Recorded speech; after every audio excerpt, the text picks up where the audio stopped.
ನಮಸ್ಕಾರ.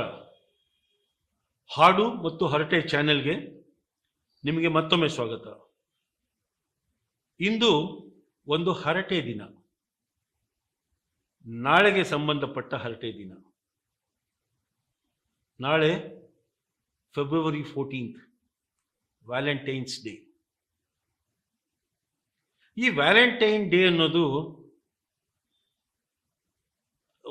ನಾನು ಅಟ್ಲೀಸ್ಟ್ ಯುವಕನಾಗಿದ್ದಾಗ ಇದ್ರ ಬಗ್ಗೆ ನಮಗೆ ಕಲ್ಪನೆನೇ ಇರಲಿಲ್ಲ. ಸುಮಾರು ಒಂದು 10-15 ವರ್ಷದಿಂದ ಇದನ್ನು ಆಚರಿಸೋದನ್ನ ನಾನು ಗಮನಿಸ್ತಾ ಇದ್ದೀನಿ.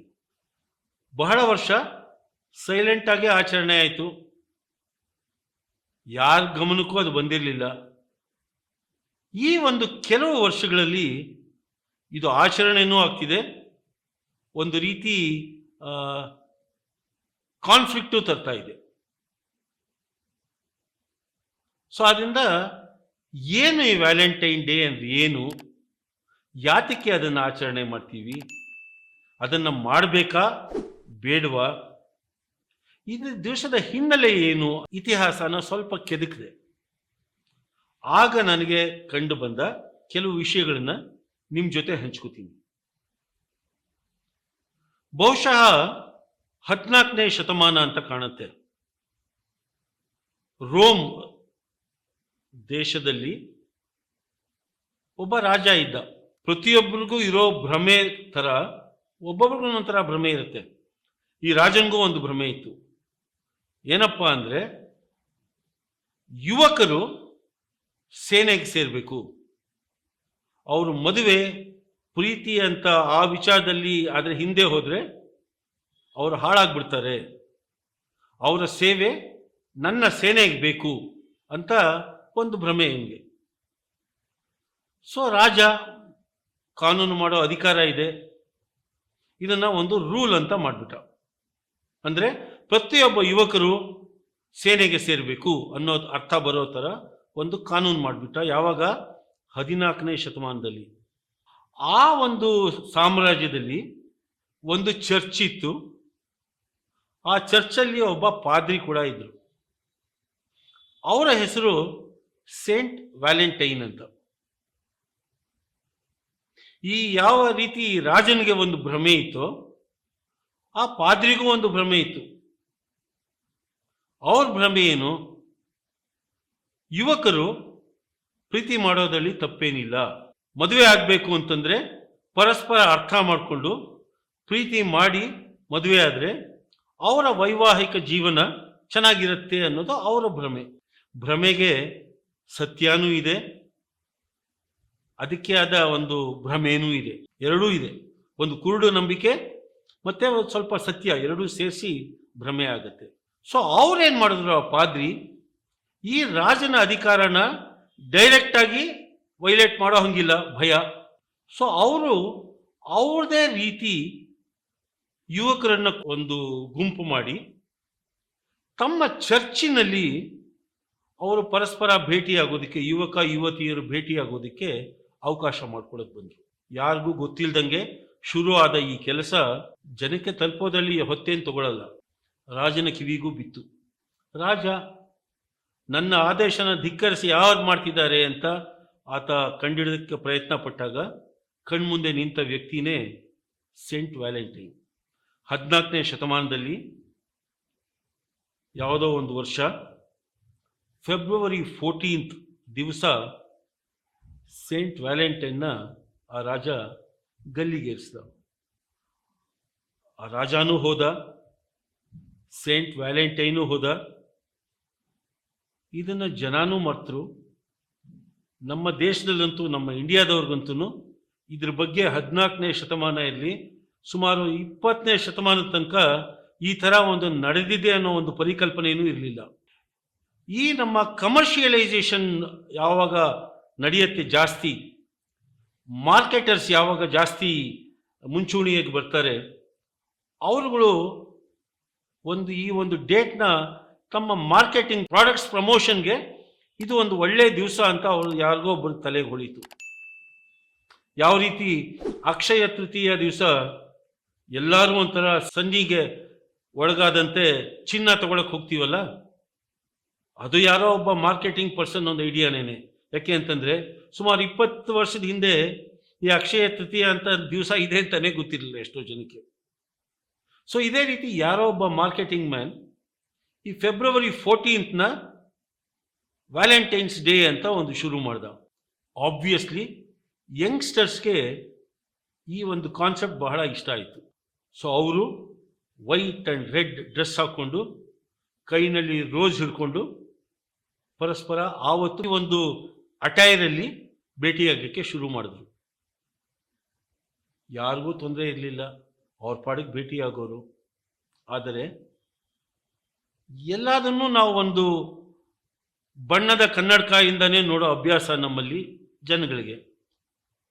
ಕೆಲವು ಕಣ್ಣುಗಳಿಗೆ ಇದು ಅಭಾಸವಾಗಿ ಕಾಣ್ತು, ನಮ್ಮ ಸಂಸ್ಕಾರಕ್ಕೆ ವಿರುದ್ಧವಾಗಿದೆ ಅಂತ ಪ್ರೊಟೆಸ್ಟ್ ಮಾಡೋಕ್ಕೆ ಶುರು ಮಾಡಿದ್ರು. ಆದರೆ ಎಷ್ಟು ಮಟ್ಟಿಗೆ ಹೋಯಿತು ಅಂತಂದರೆ ಕೆಲವು ಪುಣ್ಯಾತ್ಮರು ಯಾರೇ ಇಬ್ಬರು ಕಂಡ್ಲಿ ಅವ್ರ ಕಣ್ಣಿಗೆ ಅವ್ರು ಮದುವೆ ಮಾಡಿಬಿಡ್ತೀವಿ ಅಂತನೋ ಹುಚ್ಚುತನಕ್ಕೆ ಕೂಡ ಅದು ತಲುಪ್ತು. ಹುಚ್ಚುತನ ಅಂತ ಯಾಕೆ ಹೇಳಿದೆ ಅಂತಂದರೆ ಯಾರೇ ಆಗಲಿ ಅವ್ರನ್ನ ಮದುವೆ ಮಾಡಬೇಕು ಅಂತಂದರೆ ಅವ್ರ ಅಪ್ಪ ಅಮ್ಮ ಇರ್ತಾರೆ, ಅವ್ರು ಮಾಡಿಕೊಡ್ತಾರೆ. ನಾವು ನಮ್ಮ ಮಕ್ಕಳು ಮದುವೆ ಮಾಡಿಕೊಟ್ರೆ ಸಾಕು. ಬಟ್ ಏನು ಮಾಡೋದು? ಇದು ಒಂದು ಗಲಾಟೆ ಆಯಿತು. ಈ ನಡುವೆ ಇದನ್ನು ಆಚರಿಸೋರು ಕಮ್ಮಿಯಾಗಿದ್ದಾರೆ, ಗಲಾಟೆಗಳು ಕಮ್ಮಿಯಾಗಿದೆ. ಇದೆಲ್ಲ ಫೆಬ್ರವರಿ 14th ಅಂದಾಗ ನನ್ನ ಮನಸ್ಸಿನಲ್ಲಿ ಮೂಡಿದ ಕೆಲವು ಯೋಚನೆಗಳು. ಈಗ ನನಗೆ ಏನು ವ್ಯಾಲೆಂಟೈನ್ ಡೇ ಅನ್ನೋದು ಏನು, ಅದನ್ನು ಆಚರಿಸ್ಬೇಕಾ ಆಚರಿಸಬಾರ್ದಾ ಅನ್ನೋದ್ರ ಬಗ್ಗೆ ನನ್ನ ಕೆಲವು ಅನಿಸಿಕೆನ ನಿಮ್ಮ ಮುಂದೆ ಹಂಚ್ಕೋತೀನಿ. ಪ್ರೀತಿ ಅಮರ, ಅದು ಯಂಗ್ಸ್ಟರ್ಸ್ಗೆ ಮಾತ್ರ ಸೀಮಿತ ಅಂತಲ್ಲ. ನಮ್ಮ ಲೈಫ್ ಲಾಂಗ್ ಪ್ರೀತಿ ಅನ್ನೋದು ತರಹಾವರಿ ರೂಪದಲ್ಲಿ ನಮ್ಮ ಜೊತೆನೇ ಇರುತ್ತೆ, ನಮ್ಮ ಜೊತೆನೇ ಸಾಗುತ್ತೆ. ಕೆಲವು ವರ್ಷಗಳಲ್ಲಿ, ಅಂದರೆ ಶುರುವಿನ ವರ್ಷಗಳಲ್ಲಿ, ನಮ್ಮ ಯಂಗರ್ ಡೇಸ್ ಅಂತೀವಲ್ಲ, ಆವಾಗ ಬಹುಶಃ ಪ್ರೀತಿ ಅನ್ನೋದು ಒಂದು ಆಕರ್ಷಣೆ ಆಗಿರುತ್ತೆ. ತಪ್ಪೇನಿಲ್ಲ, ಯಾವುದೂ ತಪ್ಪಲ್ಲ. ಅದನ್ನ ಅರ್ಥ ಮಾಡ್ಕೊಳ್ಳೋ ರೀತಿ ಬಹುಶಃ ತಪ್ಪಿರುತ್ತೆ ಅಷ್ಟೇ. ಆವಾಗ ಪ್ರೀತಿ ಆಕರ್ಷಣೆ ಆಗಿರುತ್ತೆ. ಸ್ವಲ್ಪ ಬೆಳೀತಾ ಬೆಳೀತಾ ಪ್ರೀತಿ ಅನ್ನೋದು ನಂಬಿಕೆ ಆಗತ್ತೆ. ಇನ್ನ ಬೆಳೀತಾ ಬೆಳೀತಾ ಪ್ರೀತಿ ಅನ್ನೋದು ಒಂದು ಸಂಚಾರ ಆಗತ್ತೆ. ಇನ್ನ ಬೆಳೀತಾ ಬೆಳೀತಾ ಪ್ರೀತಿ ಅನ್ನೋದು ಅದು ಒಂದು ಸಂಪೂರ್ಣ ಅರ್ಥ ಆಗತ್ತೆ, ಅದು ಒಂದು ಸಂಪೂರ್ಣತೆ ಅಂತ ಕೊಡುತ್ತೆ.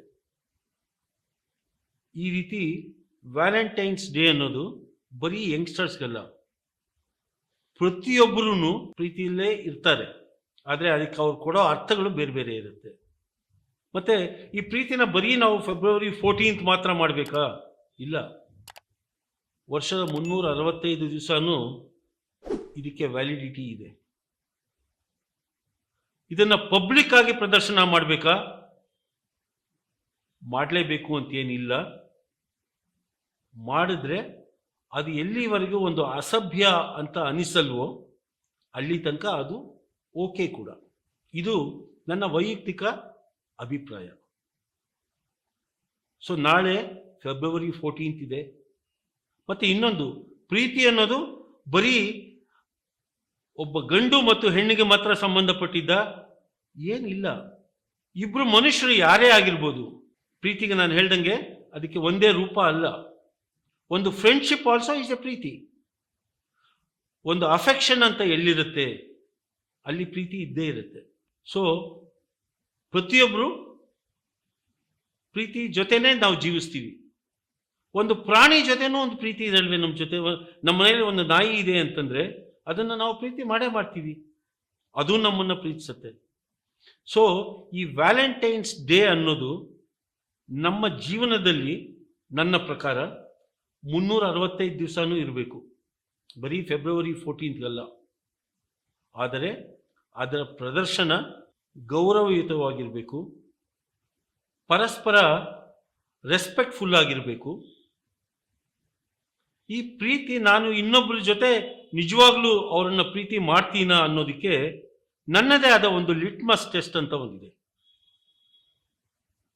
ಏನಪ್ಪ ಅದು ಅಂತಂದ್ರೆ, ನಾನು ಇನ್ನೊಬ್ಬರನ್ನ ಪ್ರೀತಿ ಮಾಡ್ತಿದ್ದೀನಿ ಅಂತ ಇಟ್ಕೊಂಡ್ರೆ ನನ್ನ ಪ್ರೀತಿ ಅವರನ್ನ ಕಟ್ಟಾಕ್ತಾ ಇದೆಯಾ ಅಥವಾ ಅವರು ಬೆಳೆಯೋದಕ್ಕೆ ದಾರಿ ಆಗ್ತಾ ಇದೆಯಾ? ಯಾವಾಗ ನನ್ನ ಪ್ರೀತಿ ಒಬ್ಬರನ್ನ ಕಟ್ಟಾಕತ್ತಲ್ಲ, ಅದು ಒಳ್ಳೆ ಪ್ರೀತಿ ಅಲ್ಲ, ಅದು ಶಾಶ್ವತವಾಗಿ ನಿಲ್ಲೋ ಪ್ರೀತಿನೂ ಅಲ್ಲ. ಯಾವಾಗ ನಮ್ಮ ಪ್ರೀತಿ ಜನರು ಬೆಳೆಯೋದಕ್ಕೆ ಅವಕಾಶ ಆಗತ್ತಲ್ಲ, ಅದು ಒಳ್ಳೆ ಪ್ರೀತಿ, ಅದು ಬೆಳೆಯೋ ಪ್ರೀತಿ ಕೂಡ. ಮಿತ್ರರೇ, ನನ್ನ ಇಚ್ಛೆ ಏನಪ್ಪಾ ಅಂತಂದ್ರೆ, ನಾವು ವರ್ಷದ 365 ದಿವಸನೂ ಪ್ರೀತಿ ಮಾಡೋಣ, ಮಾಡ್ತಾನೇ ಇರೋಣ. ನಮ್ಮ ಪ್ರೀತಿ ಇನ್ನೊಬ್ಬರನ್ನ ಕಟ್ಟಿ ಹಾಕದೇ ಇರಲಿ, ಇನ್ನೊಬ್ಬರಿಗೆ ಅವರು ಬೆಳೆಯೋಕ್ಕೆ ಅವಕಾಶ ಆಗೋ ಥರ ನಾವು ಅವರನ್ನು ಪ್ರೀತಿ ಮಾಡೋಣ. ನಾವು ಮಾಡೋ ಪ್ರೀತಿನಲ್ಲಿ ನಂಬಿಕೆನೂ ಇರಲಿ, ವಿಶ್ವಾಸನೂ ಇರಲಿ, ಆವಾಗ ಸ್ವಲ್ಪ ಜಗಳನೂ ಇರಲಿ, ಮುನಿಸು ಇರಲಿ. ಪ್ರತಿಯೊಂದು ಪ್ರೀತಿಯ ಭಾಗನೇನೆ. ಇದನ್ನು ನಾವು ಯಾವುದೋ ಫಾರಿನ್ ಕಾನ್ಸೆಪ್ಟ್ ಅಂತ ನೋಡಿದ್ರೆ ಹೌದಾ ಇರಬಹುದು. ಯಾಕೆ ಅಂತಂದ್ರೆ ಒಂದು ಥರ ಇದು ಹುಟ್ಟಿದ್ದು ರೋಮಲ್ಲಿ, ಆದರೆ ಪ್ರೀತಿ ಅನ್ನೋದು ಫಾರಿನ್ ಕಾನ್ಸೆಪ್ಟಾ? ಖಂಡಿತ ಇಲ್ಲ. ಪ್ರೀತಿ ಅನ್ನೋದು ಯೂನಿವರ್ಸಲ್ ಕಾನ್ಸೆಪ್ಟ್. ಇದಕ್ಕೆ ಯಾವುದೇ ದೇಶದ ಬೌಂಡರೀಸ್ ಇಲ್ಲ. ಇದಕ್ಕೆ ವ್ಯಾಲೆಂಟೈನ್ ಡೇಗೆ ಬೌಂಡ್ರಿ ಇರ್ಬೋದು, ಪ್ರೀತಿಗೆ ಬೌಂಡ್ರಿ ಇಲ್ಲ. ನಾವು ನಮ್ಮವರನ್ನು ಪ್ರೀತಿಸೋಣ, ನಮ್ಮವರು ಬೆಳೆಯೋದಕ್ಕೆ ಅವಕಾಶ ಮಾಡಿಕೊಡೋಣ, ನಮ್ಮವರು ಬೆಳೆಯೋದಕ್ಕೆ ಸಹಾಯ ಮಾಡೋಣ. ಆ ಮೂಲಕ ನಮ್ಮ ಪ್ರೀತಿನ ಅವ್ರಿಗೆ ತೋರಿಸೋಣ. ಇನ್ಫ್ಯಾಕ್ಟ್ ಹಾಡು ಮತ್ತು ಹರಟೆ ಚಾನೆಲ್ನ ಉದ್ದೇಶನೂ ಅದೇನೆ. ಈ ನನ್ನ ಒಂದು ಅನಿಸಿಕೆ ನಿಮಗೆ ಇಷ್ಟ ಆಗಿದ್ರೆ ದಯವಿಟ್ಟು ಈ ಚಾನೆಲ್ಗೆ ಸಬ್ಸ್ಕ್ರೈಬ್ ಮಾಡಿ. ಈ ನನ್ನ ಅನಿಸಿಕೆ ನಿಮ್ಗೆ ಇಷ್ಟ ಆಗಿದ್ರೆ ಒಂದು ಲೈಕ್ ಮಾಡಿ ಈ ಎಪಿಸೋಡ್ನ. ಇದಕ್ಕೆ ನಿಮ್ಮದೇ ಆದ ಯಾವುದಾನ ಒಂದು ವ್ಯಾಖ್ಯಾನ ಇತ್ತು ಅಂತಂದರೆ ದಯವಿಟ್ಟು ಕಾಮೆಂಟ್ ಬಾಕ್ಸಲ್ಲಿ ತಿಳಿಸಿ. ಎಲ್ಲದಕ್ಕೂ ನಾನು ಮುಕ್ತವಾಗಿ ಕಾಯ್ತಾ ಇರ್ತೇನೆ. ಮುಂದಿನ ಸಂಚಿಕೆಯವರೆಗೂ ನಮಸ್ಕಾರ.